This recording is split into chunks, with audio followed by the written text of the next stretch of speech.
আবু জাহেলের কল্লার দিকে তাকায়া তাকায়া জিব্রাইল আমিন বসে বসে হাসতেছেন। নবী তখন জিজ্ঞেস করেন, ভাই জিব্রাইল হাসো কেন? জিব্রাইল কয়, নবী গো হাসতেছে এজন্য, যেই বালক, যেই সাহাবী আব্দুল্লাহ ইবনে মাসউদ, সে কম মাথাটা আপনার দরবারে নিয়ে এসেছে দুটা কান ছিদ্র কইরা। এই আব্দুল্লাহ ইবনে মাসউদ যখন ছোট্ট ছিল, বালক ছিল, কাবা ঘরের সামনে কোরআন তিলাওয়াত করার অপরাধে আবু জাহেল তার একটা চর মারছিল, থাপ্পড়। এক থাপ্পড়ে তার একটা কান বধির হয়ে গেছিল। আজও পর্যন্ত আপনার সাহাবী আব্দুল্লাহ ইবনে মাসউদ এক কানে কম শুনে। আবু জাহেলের থাপ্পড়ের কারণে অপরাধ ছিল আল্লাহর কালাম তিলাওয়াত।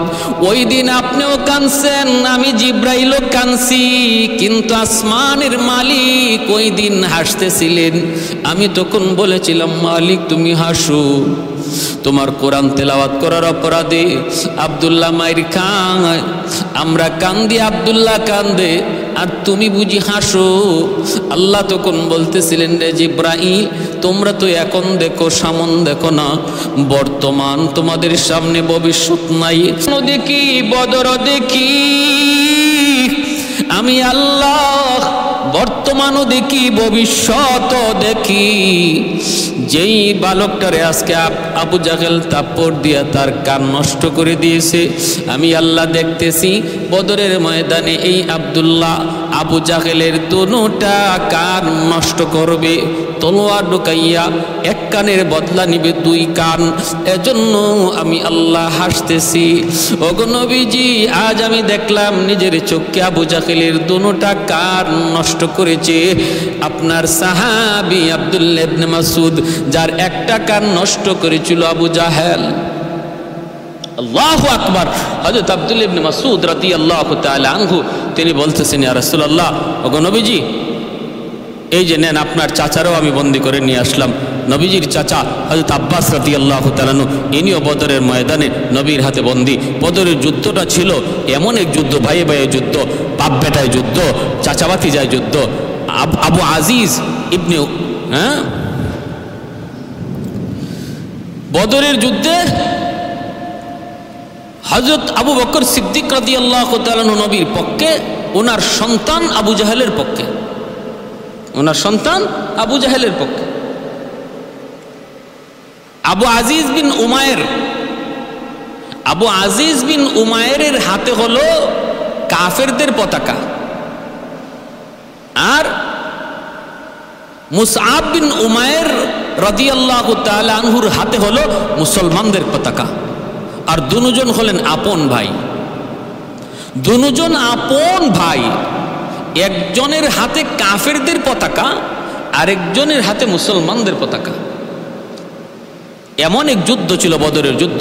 নবী একদিকে, নবীর আপন চাচা হযরত আব্বাস রাদিয়াল্লাহু তাআলা আনহু নবীর বিপক্ষে। এই বদরের যুদ্ধে তিনি নবীর হাতে বন্দী। আব্দুল্লাহ ইবনে মাসউদ বলতেছেন, ইয়া রাসূলুল্লাহ, আমি বন্দী করে এনেছি। নবীজি বলেন, ভালো কথা। সাথে সাথে নবীর চাচা বলেন, ভাতিজা, তুমি কি বিশ্বাস করেছো তোমার সাহাবী আব্দুল্লাহ তোমার চাচা আব্বাসকে বন্দী করে এনেছে? এটা কি তোমার বিশ্বাস হয়? নবী বলেন, চাচা, বিশ্বাস তো হয় না, কিন্তু দেখতেছি তো তাই। চাচা বলতেছে, না ভাতিজা, না না ভাতিজা, না। এ ভাতিজা, কে আমাকে বন্দী করেছে তাকে কিছুক্ষণ আমি এখানে দেখেছি। বলে কোথায়? আবু জাহেলের মাথার পাশে বসে বসে মুচকি হাসতেছিল মানুষের স্রোতে। অপরিচিত একটা মানুষ আবু জাহেলের কল্লার পাশে বসে বসে মুচকি হাসতেছিল। মানুষটা এখন কোথায়? সে আমাকে বন্দী করে এনেছে। আল্লাহর নবী বলেন, আল্লাহু আকবার, আল্লাহু আকবার। চাচা যান, ইনি তো মানুষ নন, ইনি মানুষের বেশে এসেছেন ফেরেশতাদের সরদার, কমান্ডার জিবরাইল আমিন।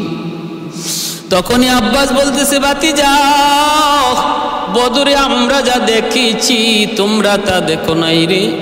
মাত্র রওনা দিছি, মাত্র রেডি হয়েছি মুসলমানের গায়ে আঘাত করব, হঠাৎ করে দিকে আকাশ থেকে সাদা পাগড়ি সাদা পাঞ্জাবি পরে ঘোড়ার উপরে সওয়ার আমার সামনে নাজিল হইয়া আমার গর্দানের মধ্যে তলোয়ার ধরছে।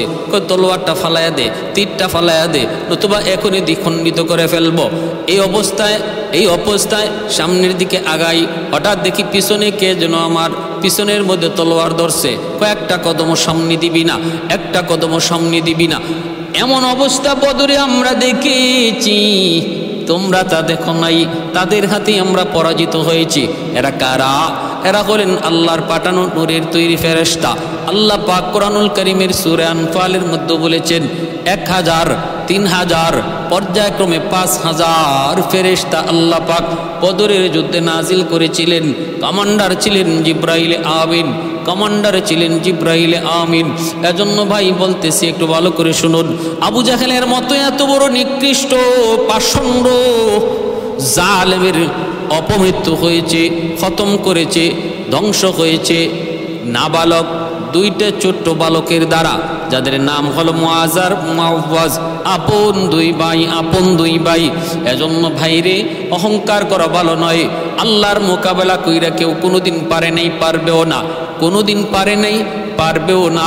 আল্লাহর মোকাবেলা করার অর্থ হলো নিজের মাথা দিয়া দেয়াল ভাঙ্গা। মাথা দিয়া যদি কেউ দেয়াল ভাঙতে চায়, দেয়ালের কোনো ক্ষতি হয় না, কিন্তু নিজের মাথার অস্তিত্ব থাকে না, অস্তিত্ব থাকে না। বুদ্ধিমান কখনো আল্লাহর মোকাবেলা করে না, আল্লাহর মোকাবেলা করে না। আমার নবী মায়ার নবীর জন্মের 1000 বছর আগের একটি বাস্তব ঘটনা বলতেছি, শুনেন। ইয়ামেনের একজন বাদশাহ ছিল, যার নাম তুব্বায় আউয়াল হিময়ারি। খ্রিস্টান ধর্মের একজন মানুষ, পাদ্রীদেরকে বড় মহব্বত করত। 400 জন পাদ্রী, খ্রিস্টান ধর্মের পণ্ডিত সর্বদা তার রাজ দরবারে থাকত এবং তাদের পরামর্শ নিয়ে সে চলত। আগেকার যুগে এমন বহু বাদশা ছিল রে ভাই, তারা রাজ দরবারে উলামায়ে কেরামদেরকে রাখত, তাদের পরামর্শ নিত, পরামর্শ মতো চলত। কারণ উলামায়ে কেরামের জেহেনের মধ্যে আল্লাহ দুনিয়া আখিরাতের জ্ঞান দান করেছেন, দুনিয়া আখিরাতের জ্ঞান দান করেন। এজন্য ভাই ওই তুব্বায়ে আউয়াল হিময়ারি সেও এইভাবে 400 জন আলেমকে সর্বদা তার রাজদরবারে রাখত। একদিন বাদশা বলতেছে, আমার মন চায় আমি একটু কাবাগর দেখব, আমি একটু মক্কা যাব। এই বইলা সৈন্য সামন্ত লইয়া 400 জন পণ্ডিত, 400 জন খ্রিস্টান ধর্মের পণ্ডিত সাথে লইয়া বাদশা রওয়ানা দিল। তারা হলেন তাওরাত কিতাবের পণ্ডিত। তাওরাত কিতাবের মধ্যে তাদের ছিল পাণ্ডিত্য। ভাইরা বন্ধুরা, তখনকার সময় তাওরাত ইঞ্জিল ছিল নির্ভেজাল আসমানি কিতাব। তাওরাত আসমানি কিতাব, ইঞ্জিল আসমানি কিতাব, পরিবর্তিত ছিল না। আল্লাহ যেভাবে নাজিল করছেন এভাবেই ছিল। বর্তমানে বাইবেল বলেন আর যাই বলেন, এর কোনোটাই আল্লাহ যে আকার, যে ভঙ্গিতে, যে অবস্থায়, যে ভাবে নাজিল করেছিলেন এই অবস্থায় নেই। সারা পৃথিবীতে বাইবেল যে কি পরিমাণ আছে, লন্ডনের বাইবেল আমেরিকার বাইবেলের সাথে মিলে না, আমেরিকার বাইবেল জাপানের বাইবেলের সাথে মিলে না। যার যেভাবে মন চায় এইভাবে পরিবর্তন করে রাখছে। যদি অরিজিনাল আল্লাহ প্রেরিত বাইবেল আর ইঞ্জিল কেউ পড়ে থাকে, তাহলে সেই বাইবেল আর ইঞ্জিলে আমার নবীর আগমনের সুসংবাদের কথা পাবে। কারণ আল্লাহ প্রত্যেকটা নবীকে তার আমার নবীর আগমনের ব্যাপারে সুসংবাদ দিয়েছেন। প্রত্যেকটা আসমানি কিতাবে নবীর আলোচনা রেখেছেন। বাদশা বলতেছে, আমি মক্কা যাব। সৈন্য সামন্ত নিয়ে মক্কার উদ্দেশ্যে রওনা দিল। মক্কার উদ্দেশ্যে রওনা দিল। ভাইরা বন্ধুরা, এইবার বাদশা দেখতেছি মক্কায় ঢুকবে এত বড় বিশাল বহর, এত বড় একজন প্রভাবশালী বাদশাহ, কিন্তু মক্কার কোনো মানুষ তার সুস্বাগতম জানানোর জন্য বের হয় না, সুস্বাগতম জানানোর জন্য বের হয় না। বাদশা এবার আলেমদেরকে জিজ্ঞেস করলো, ও তাওরাত কিতাবের পণ্ডিত উলামায়ে কেরাম, একটু বলুন, এত বড় সম্মানী আমি একজন মানুষ, মক্কার মানুষদেরকে জানাই আসলাম, কিন্তু একজন মানুষও আমার সম্মানে বের হলো না, মক্কা থেকে বের হলো না। ঘটনা কি? এতটা আমার সাথে তারা এমন আচরণ কেন করলো? এটা আমার সঙ্গে বেইজ্জতি, এটা আমার প্র্যাকটিসের মধ্যে আঘাত করেছে, এটা আমার সম্মানে, আত্মসম্মানে আঘাত করেছে, কেন তারা এমন করলো? তখন উলামায়ে কেরাম বলতেছে, বাদশা জাপনা, মক্কার মানুষের কাছে একটা ঘর আছে, যেই ঘরের নাম হলো খানায়ে কাবা, ওই ঘরের মালিক হলেন আমার আল্লাহ। এই ঘরের চেয়ে দামি আর কিছু তাদের কাছে নাই, পৃথিবীতে আল্লাহর ঘরের চেয়ে দামি আর কিছু নাই। অতএব যেই সবচেয়ে দামি জিনিস তাদের কাছে আছে এই ঘর, এই বাইতুল্লাহকে রেখে তারা কারো সম্মানে মক্কা থেকে বের হয় না, আল্লাহর ঘরের সামনে আর কাউকে বেশি সম্মান দেয় না, এজন্যই তারা আপনার সম্মানে বের হয় নাই। মূলত ওরা ভালো মানুষ, ওরা খারাপ মানুষ নয়। এইভাবে যখন বলতেছে বাদশার কোনোভাবেই বোঝ হয় না, বাদশার রক্ত মাথায় উঠে গেছে, তোব্বায়ে আউয়াল হিমিয়ারি, রক্ত মাথায় উঠে গেল। না না, আমি মানতে পারলাম না, বিষয়টা আমি মেনে নিতে পারলাম না। যেই ঘর আমার সম্মানে বাধা হয়ে দাঁড়ালো, ওই ঘরটা আমি দেখব, এই ঘরটা প্রয়োজনে আমি রাখবো না, এই ঘর আমি প্রয়োজনে রাখবো না। যেই ঘর আমার সম্মানে বাধা হয়ে দাঁড়ালো, খানায়ে কাবার সামনে চলে আসলো। উলামায়ে কেরাম বারবার নিষেধ করে, বাদশাহ খবরদার আগুন নিয়ে খেলা করো না, সব জায়গায় খেলা করা যায় না, সব জায়গায় হাত দেওয়া যায় না, একটু বুঝে শুনে হাত দিতে হয়। হাত দেওয়ার আগে ভাবতে হয় হাত ফেরত আনা যাবে কি যাবে না। বুদ্ধিমান এটা বুঝে হাত দেয়।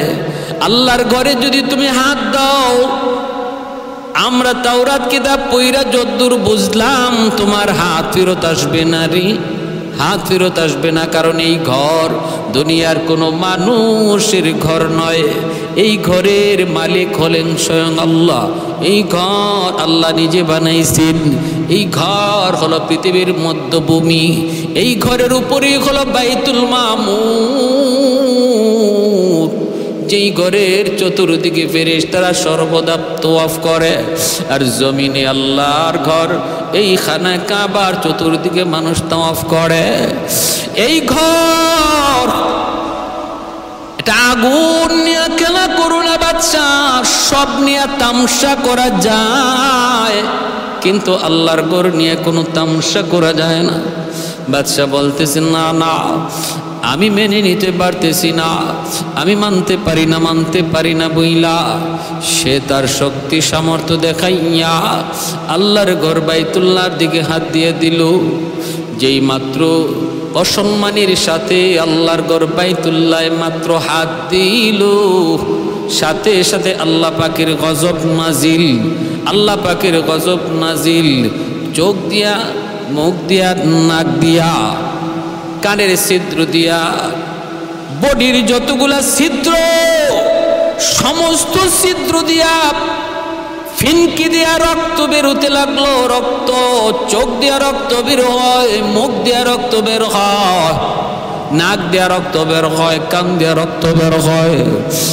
ব্যথায় আর যন্ত্রণায় ছটফট করে করে চিল্লাইতে লাগলো আর বলতেছে, ও উলামায়ে কেরাম রে, আমি বুঝি নাই, আমি তো বুঝি নাই, আমি তো গড় চিনি নাই, আমি তো সাধারণ গড় মনে করেছি, আমাকে তোমরা বাঁচাও, আমাকে বাঁচাও। ওলামায়ে কেরাম বলতেছে আমরা তো কতবার বললাম তুমি এমনটা করো না, আমাদের কথা তুমি মানলা না, এখন উপায় কি হবে? কই আপনারা বলুন। তখন ওলামায়ে কেরাম বলতেছে আল্লাহর ঘরখানা আবার ধরো, দইরে বলো আল্লাহ ভুল করেছি, ভুল করেছি, আমাকে মাফ করে দাও। কারণ তিনি হলেন গফফার, তিনি হলেন গাফির, তিনি হলেন গফুর। বড় বড় অপরাধীকেও আল্লাহ পাক ক্ষমা করে দেয়, তার গাফফার নামের খাতিরে আল্লাহ মাফ করে দেয়। আল্লাহ পাক রব্বুল আলামিনের দরবারে যখন আবার হাত বাড়াইয়া যখন মাপ চাইল, আল্লাহ পাক রব্বুল আলামিন তিনি তো দয়ার সাগর, তার নাম তো রহমান, তিনি তো রহিম, তিনি আর রহমুর রহিমিন। তওবাকারী তওবা করা মাত্রই আল্লাহ পাকের কুদরতি দিল নরম হয়ে যায়। আত-তাইবু মিনাজ যামবি কামান লা যামবা লাহ, ইন্নাল্লাহা ইউহিব্বুত তাওয়াবিনা ওয়া ইউহিব্বুল মুতাতাহিরিন।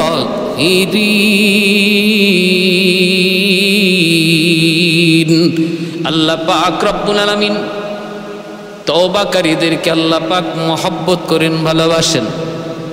ঠিক তেমনি ভাবে আল্লাহ যারা গুনাহ করে না তাদেরকে আল্লাহ ভালোবাসেন। তওবাকারীর ভালোবাসার কথা আল্লাহ আগে আনছেন। এজন্য তুব্বায়ে আউয়াল হিময়ারি যখনই সে তওবা করলো, আল্লাহ পাক রব্বুল আলামিন তার তওবা কবুল করে নিলেন। এ ভাই, সাথে সাথে রক্ত পড়া বন্ধ হয়ে গেল, সাথে সাথে রক্ত পড়া বন্ধ হয়ে গেল। ও ভাইরা, একটু খেয়াল করে মনোযোগ দিয়ে শুনো রে। আল্লাহর ঘরের প্রতি তার তাজিম, তার সম্মান বেড়ে গেল। যেই ঘরের প্রতি কিছুক্ষণ আগে ছিল তার খারাপ ধারণা, মুহূর্তের ভিতরে পরিবর্তন। এইবার বলতেছে উলামায়ে কেরাম, আমি আল্লাহর ঘরের একটু খেদমত করতে চাই গো, এই ঘরের একটু খেদমত করতে চাই। বলে কেমনে? কয় আমি আল্লাহর ঘরের গিলাফ লাগায়া দিতে চাই। বাদশা তুব্বায়ে আউয়াল হিময়ারি আমার নবীর জন্মের 1000 বছর আগে আল্লাহর ঘরখানায় কাবার গিলাফ সর্বপ্রথম লাগালো। এর আগে আল্লাহর ঘরে গিলাফ ছিল না। ওই তুব্বায়ে আউয়াল হিময়ারি নবীর জন্মের 1000 বছর আগে সে আল্লাহর ঘরখানায় কাবার গিলাফ লাগায়া দিল। ভাইরা বন্ধুরা, ওই গিলাফ আজও আছে, তখনও ছিল, কিয়ামত পর্যন্ত থাকবে। শুধু পরিবর্তন হয়, বদলানো হয়, কিন্তু সিস্টেম চালু আছে। ভাইরা বন্ধুরা, কিছুদিন মক্কায় থাকলো, বিভিন্ন জায়গায় সে ঘুরলো। আমার নবী, রহমতের নবী, মায়ার নবী, তিনি যেই জায়গায় জন্ম নেবেন, তাওরাত কিতাবে যেখানে উল্লেখ রয়েছে জন্মস্থানটা, তারা তাওরাতের আলেমরা বাদশাকে দেখালো। আল্লাহর নবীর বিভিন্ন স্মৃতি ভাইরা বন্ধুরা মক্কার জমিনে ওই স্মৃতিগুলোও তারা দেখাইলো, একে একে স্মৃতিগুলা সব দেখা দিল। কিছুদিন পরে এবার বাদশাহ বলতেছে উলামায়ে কেরাম চলেন একটু আমরা আরো একটু সফর করি, মক্কা থেকে বের হই। মক্কা থেকে বের হয়ে গেল কাফেলা নিয়া, এমন এক রাস্তা দিয়ে রওনা দিয়েছে যেই রাস্তাটা হবে আমার নবীর হিজরতের রাস্তা, মদিনায় হিজরতের রাস্তা। কিন্তু তখন তো এই রাস্তা যে হিজরতের রাস্তা কেউ জানে না, জানার কথাও না, কারণ আমার নবীর এখন জন্মই হয় নাই। কিন্তু বাইরা ওই হিজরতের রাস্তার বিবরণটাও আল্লাহ পাক তাওরাত কিতাবের মধ্যে উল্লেখ করেছেন। নবী মদিনা হিজরত করবেন, মদিনা শহরের বিবরণ আল্লাহ তাওরাত কিতাবে উল্লেখ করেছেন। যেই মাত্র তারা এই রাস্তাটা দিয়ে রওনা দেয়, 400 জন আলেম, তাওরাত কিতাবের আলেম, একজন আরেকজনের চেহারার দিকে তাকায় বলতেছে কি ব্যাপার, রাস্তার কন্ডিশনটা একটু দেখো।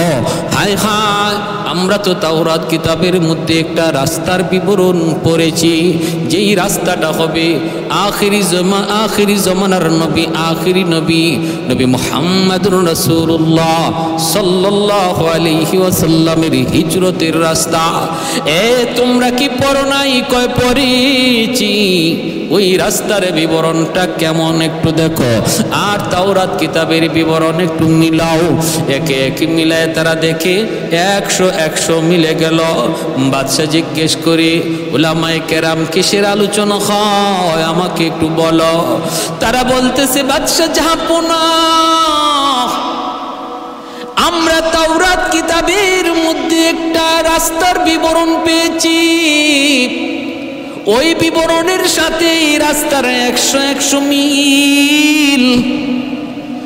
কোন রাস্তা? কই যেই রাস্তা হবে আখিরি নবীর হিজরতের রাস্তা, মদিনায় হিজরতের রাস্তা।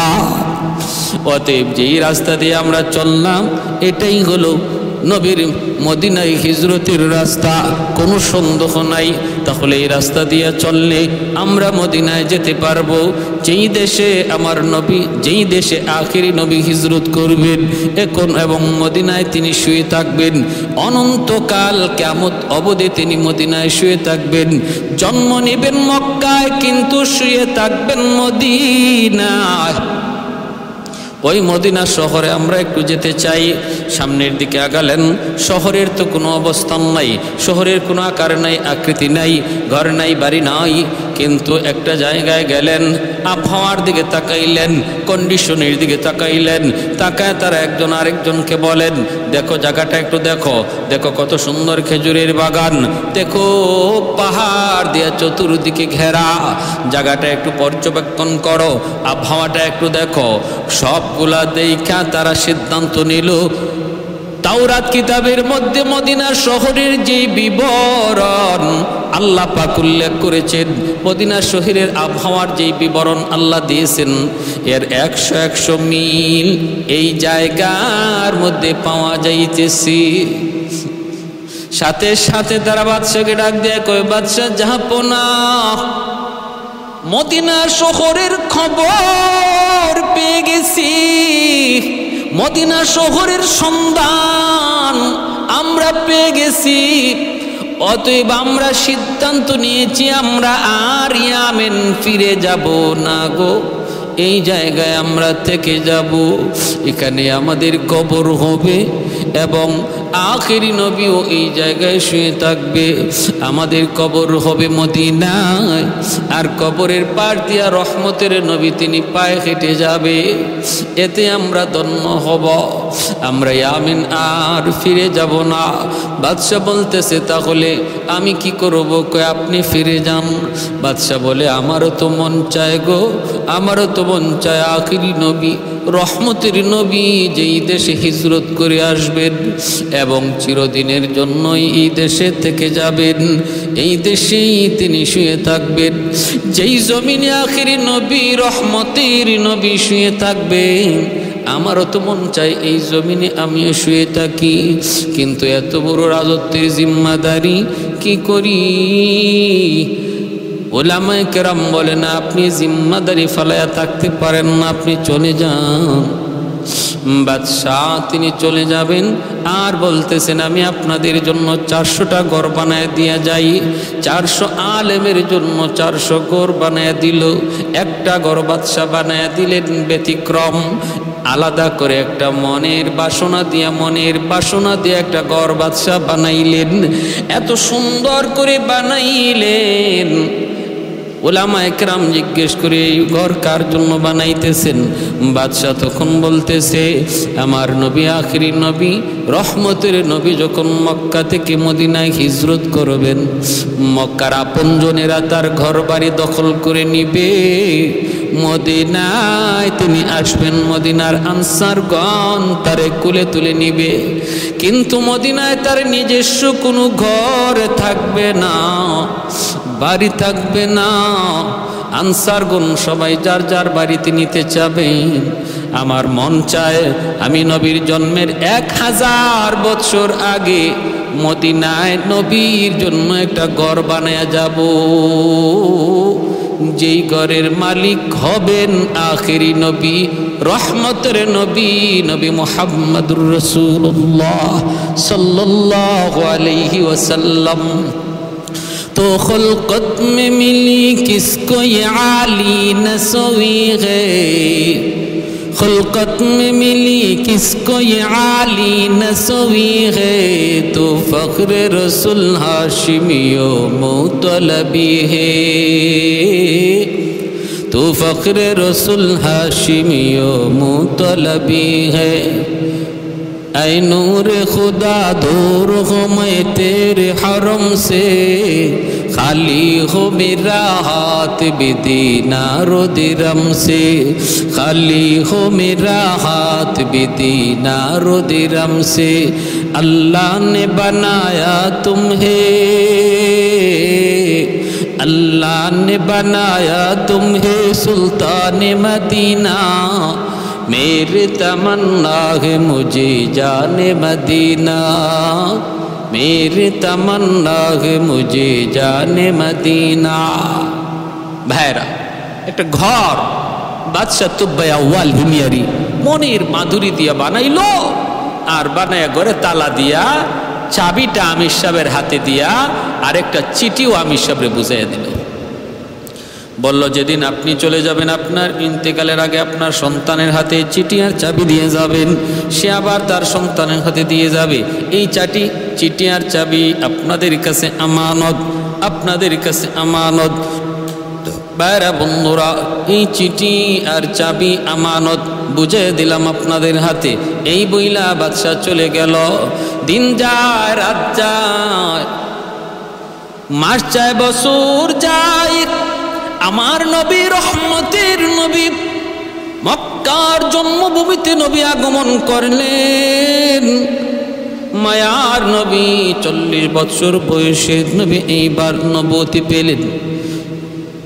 কওমের লোককে তিনি দাওয়াত দিলেন, কওমের লোককে তিনি দাওয়াত দিলেন, ইয়া আইয়ুহান নাস কুলু লা ইলাহা ইল্লাল্লাহ তুফলিহুন। ও মানুষ সকল, তোমরা এক আল্লাহকে বিশ্বাস করো, সফল হয়ে যাও। মানে না, কওমের লোকগুলি মানে না, তো মানে না, নির্যাতন আর নির্যাতন। এক পর্যায়ে নবীকে জন্মভূমিতে থাকতেই দিল না আবু জাহেলের দল। আমার নবী, মায়ার নবী জন্মভূমিতে থাকতে কার না অধিকার আছে? যে যার ধর্ম পালন করবে, কিন্তু জন্মভূমিতে থাকার অধিকার সবার, দেশ সবার, ধর্ম যার যার। বাংলার জমিন হিন্দু বসবাস করে, মুসলমান বসবাস করে, খ্রিস্টান বসবাস করে, সকল ধর্মের মানুষ এই দেশে বসবাস করবে। ধর্ম যার যার হবে, কিন্তু দেশ তো সবার হবে। দেশের ব্যাপারে কেউ ষড়যন্ত্র করব না, দেশের ব্যাপারে ষড়যন্ত্র করব না, কারণ দেশ হলো সবার। ভাইরা বন্ধুরা, আমার নবী মদিনায় হিজরত করার পরও এই আইন চালু করেছিলেন। ইহুদিদের সাথে নবীর সন্ধি হয়েছিল, তোমরা তোমাদের ধর্ম পালন করো, আমরা তোমাদের নিরাপত্তা দিব, প্রয়োজনে তোমাদের গির্জা পাহারা দেওয়া হবে, প্রয়োজনে তোমাদের উপাসনালয় পাহারা দেওয়া হবে, কিন্তু মদিনার শহর হলো আমাদের সবার। মদিনার কোনো ক্ষতি যেন আমাদের দ্বারা কারো না হয়, অথবা মদিনা যদি দুশ্মনের দ্বারা আক্রান্ত হয়, আমরা তখন আমাদের যার যার ধর্ম ভুলে তখন দেশ রক্ষার আন্দোলনে আমরা একসাথে ঝাঁপিয়ে পড়ব। বাংলাদেশ পাকিস্তানি হায়নাদের কাছ থেকে, পাকিস্তানি হানাদার বাহিনীদের কাছ থেকে মুক্ত করার জন্য দেশের তরে জীবন দিয়েছে মুসলমান, হিন্দু সহ বিভিন্ন ধর্মের মানুষ। কারণ দেশ রক্ষার ক্ষেত্রে ধর্মের কোনো বিভেদ নাই, সবাই এক, ধর্মের কোনো এখানে পাঠ নাই, সবাই এক। ভাইরা বন্ধুরা, এটা ইসলামের আদর্শ, ইসলামের আদর্শ, মদিনার সনদের শিক্ষা, মদিনার সনদের শিক্ষা। আল্লাহর নবীকে মক্কায় থাকতে দেয় নাই শুধু নবী ধর্মের প্রচার করার কারণে। বলুন তো, এটা ন্যায় হলো না অন্যায়? আন্তর্জাতিক মানের অন্যায়, খালি অন্যায় না, আন্তর্জাতিক মানের অন্যায়। এটা কোনো দেশে, কোনো আইনে, কোনো জাতিতে এর বৈধতা নাই। আল্লাহর নবী রহমতের নবী নিরুপায় হয়ে নবী মদিনা হিজরত করলেন। ভাইরা বন্ধুরা, কুবা এলাকা, মদিনার মানুষগুলি নারী পুরুষ সবাই আল্লাহ নবীকে সুস্বাগতম জানানোর জন্য মদিনার বাইরে চলে আসলো আল্লাহর নবীকে সুস্বাগতম জানায় মদিনায় ঢোকাবে। কিন্তু একজন মানুষ তিনি আসেন না, তিনি শুধু ওই ঘরটা মুছামুছি করেন, পরিষ্কার করেন। তিনার নাম কি? তিনার নাম হলো আবু আইয়ুব আনসারী রাদিয়াল্লাহু তাআলা আনহু। তিনি কে? তিনি তো ওই সাহাবী যিনি হলেন ওই চিঠি আর চাবি বংশ পরম্পরায় আমানত আসতে আসতে আবু আইয়ুব আনসারীর হাতে আইসা বসল। 1000 বছর আগে রেখে যাওয়া চিঠি আর চাবি সর্বশেষ বসল আবু আইয়ুব আনসারী রাদিয়াল্লাহু তাআলা আনহুর হাতে। তিনি ওই চিঠি আর চাবি হাতে রাখলেন আর ঘরটা শুধু মুছামুছি করেন। মানুষজন কইরে, আবু আইয়ুব তুমি কি মদিনার বাইরে যাবা না নবীকে সুস্বাগতম জানানোর জন্য?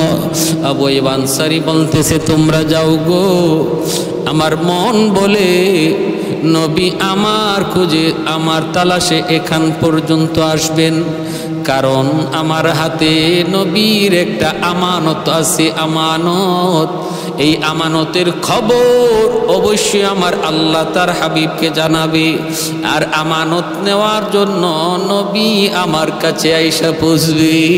সুবহান। এ ভাই, আল্লাহর নবী কার বাড়িতে উঠবেন? সাহাবীরা একজন একজন করে নবীকে ডাকতে থাকে। নবী বলেন, আমি কারো বাড়িতে যাব না। কোথায় থাকবো, কোথায় যাব আমি কিছুই জানি না, জানেন আমার আল্লাহ আর জানে আমার উটনি।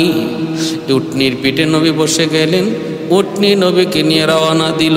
কেউ উটনিকে রাস্তা দেখায় না, কোন দিকে যাবে তাও বলে না। একটা হায়ওয়ান কার ইশারায়? কয় আল্লাহর ইশারায় চলতেছে।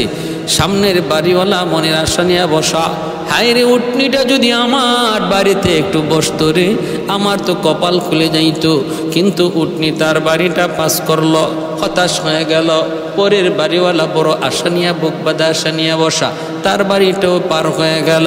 মদিনার অলি গলি দিয়া উটনিটা এমনভাবে হাঁটতেছে মনে হয় যেন প্রতিটা রাস্তাঘাট উটনির ভালো করে আগ থেকে চিনা। এমনভাবে সে হাঁটতেছে অলি গলি। হাঁটতে হাঁটতে পিছনে সাহাবায়ে কেরামের বহর, পিছনে সাহাবায়ে কেরামের বহর, মদিনার আনসার সাহাবীরা পিছনে পিছনে, উটনির পিঠে আমার নবী রহমতের নবী। সামনের দিকে আগুয়ান, সামনের দিকে আগুয়ান উটনি। যাইতে যাইতে যাইতে যাইতে ওই আবু আইয়ুব আনসারী রাদিয়াল্লাহু তাআলা আনহু যার হাতে রেখে যাওয়া তুব্বায়ে আউয়াল হিময়ারির ওই চিঠি আর চাবি আমানত, ওই বাড়িতে যায়া উটনিটা বসলো। সুবহানাল্লাহ, আল্লাহু আকবার। ভাইরা বন্ধুরা, একটু মনোযোগ। আল্লাহর নবী উটনির পিঠ থেকে নবী নামলেন। নাইমাই বলতেছেন, আবু আইয়ুব কোথায় আমার চিঠি, কোথায় আমার চাবি? সাহেবে আল বেদায়া ওয়ান নিহায়া, ইসলামের ঐতিহাসিক ইতিহাস গ্রন্থ আল বেদায়া ওয়ান নিহায়ার মধ্যে তিনি উল্লেখ করেছেন। ভাইরা বন্ধুরা, নবী জিজ্ঞেস করি, আবু আইয়ুব কই আমার চিঠি আর চাবি আমার হাতে দাও। চিঠি আর চাবিটা তার হাতে দেওয়া হলো। এইবার আল্লাহর নবী চিঠিটা খুললেন, খুইলা দেখেন নবীর জন্মের 1000 বছর আগে ইয়ামেনের বাদশাহ তুব্বায়ে আউয়াল হিময়ারি বিস্তারিত তার সব সফরের কাহিনী লিখছে। লেখা বলতেছে, নবী গো, এখানে শুয়ে আছেন 400 জন তাওরাতের আলেম, যারা আপনার সাথে চিরনিদ্রায় শুয়ে থাকার নিয়তে আর জন্মভূমি ইয়ামেনে ফেরত যায় নাই। কিন্তু আমি বাদশাহ হওয়ার কারণে পারি নাই। আমারও মনের বড় তামান্না ছিল মদিনায় যেন আমার কবর হয়, কিন্তু হয় নাই। আমার তো দায়িত্ব কাঁধে, চলে গেলাম। কিন্তু নবী গো, আমি হলাম আপনার উপর 1 নম্বর ঈমানদার। আপনি দাওয়াতের আগে, জন্মের আগে আমি আপনার উপর ঈমান এনেছি। ওগো নবীজি শুনেন, মদিনায় হিজরত করে আপনি আসবেন, মদিনায় কোনো আপনার ঘর থাকবে না, বাড়ি থাকবে না। ওই অবস্থায় আপনি কই উঠবেন, কার বাড়িতে থাকবেন? আমি আপনার জন্য একটা ঘর বানায়া দিয়ে গেলাম, এই ঘর কানা আমি আপনার মালিকানায় দিয়ে গেলাম। আল্লাহর নবী গো, আমার রেখে যাওয়া এই ছোট্ট হাদিয়াটুকু যদি আপনি কবুল করেন, আমি ধন্য হব, ধন্য হব। আল্লাহর নবী, রহমতের নবী, ওই চাবিটা হাতে নিয়ে তিনি ঘর খুইলা তিনি সবার আগেই ঘরে ঢুকলেন। আর সাহাবীদেরকে বললেন, সাহাবীরা রে, আমার জন্মের 1000 বৎসর আগে ইয়ামেনের বাদশা আমার জন্য মদিনায় ঘর বানায়া গেছি। আল্লাহু আকবার। শাফিঈ রোজে জাযাউ যা খতিবে আম্বিয়া, শাফিঈ রোজে জাযাউ যা খতিবে সাহেবে হাউজ লিওয়াজিল খুদা রোজে আতীদ, সাহেবে হাউজ লিওয়াজিল খুদা রোজে আতীদ, সাহেবে আসরার উনামো সে আকবর বরমলাব, ইলমে ও আজ আউয়ালিনো আখিরি अंदर मजीद, इल्मे उ अज अव्वलिनो आखिरी अंदर मजीद, रहमतुल्लिल आलमी खंदश खुदावंदे करीम, खल्क खुल्क कौल फ़िअल हदिय सिमते उ हबीद। भाईरा बंधुरा, एजন্য বলতেছিলাম আমার নবীর শান আর মান কি বলবো আপনাদের সামনে। নবীর জন্মের বহু বহু আগ থেকে আমার নবীর সম্মানের আলোচনা আল্লাহ শুরু করে দিয়েছেন। তাওরাতে নবীর শান, ইনজিলে নবীর শান, জাবুরে নবীর শান, যতগুলি সহিফা আল্লাহ দুনিয়া নাজিল করলেন, সমস্ত সহিফাতে আমার নবীর শান আর মান। এমনকি শুধুমাত্র নবীর জন্মের আগে যেমন নবীর সম্মানের আলোচনা, নবীর দুনিয়া থেকে বিদায়ের পর হাসরের ময়দানেও আমার নবীর সম্মান কি হবে সেই আলোচনাও আল্লাহ পাক করেছেন। অতএব ভাইয়েরা বন্ধুরা, আমরা আসুন আগে আমাদের নবীকে আমরা চিনি, আমরা কোন নবীর উম্মত, তাহলে নবীর আদর্শ, নবীর সুরত, নবীর সিরত আমাদের মধ্যে আনা সহজ হবে। নবীরই যদি চিনলাম না, আমার নবীর শান আর মানে যদি না বুঝলাম, তাহলে নবীর মতো হওয়ার আকাঙ্ক্ষাও জন্মিবে না। আসুন প্রত্যেকে আমরা নবীর জীবনী পড়ি এবং নিজের জীবনটাকে নবীর জীবনের মতো সাজানোর চেষ্টা করি। ওয়া আখির দাওয়ানা আনিল হামদুলিল্লাহ।